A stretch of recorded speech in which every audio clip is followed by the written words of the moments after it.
শুল্ক বাণে বিশ্বকে কোণঠাসা রাখতে ব্যস্ত মার্কিন প্রেসিডেন্ট ডোনাল্ড ট্রাম্প। কখনো ইউরোপ, কখনো ভারত।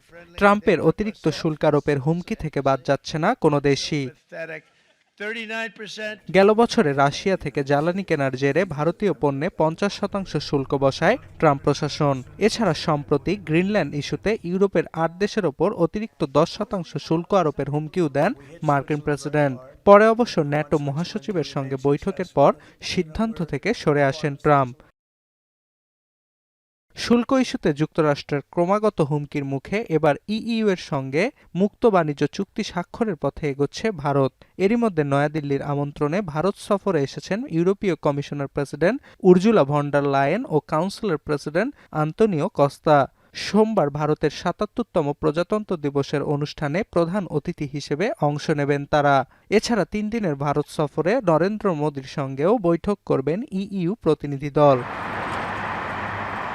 সবকিছু ঠিক থাকলে আগামী ২৭ জানুয়ারি ২০ বছর ধরে ঝুলে থাকা ইইউ ভারত মুক্ত বাণিজ্য চুক্তি স্বাক্ষর করবে দুই পক্ষ।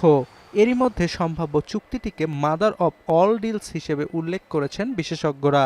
তারা জানান এটি স্বাক্ষর হলে ইউরোপের গাড়ি ও ওয়াইন এবং ভারতের ইলেকট্রনিক্স, টেক্সটাইল ও রাসায়নিক শিল্প নতুন বাজারে প্রবেশের সুযোগ পাবে। India certainly, European Union is a big trading partner, and any agreement, any arrangement that deepens the trade relationship between the two sides. এছাড়া বিশ্লেষকদের অভিমত, ভারত বিশ্বকে বার্তা দিতে চাইছে তাদের অর্থনীতি শুধু যুক্তরাষ্ট্রের ওপর নির্ভরশীল নয়। বর্তমানে বিশ্বের ৪র্থ বৃহত্তম অর্থনীতির দেশ ভারত। ইউরোপ চায় ভারতের ক্রমবর্ধমান বাজারে নিজেদের শক্তিশালী অবস্থান গড়তে। বিবিসি জানায় দুই পক্ষ এক হলে প্রায় ২০০ কোটি মানুষের মুক্ত বাজার তৈরি হবে।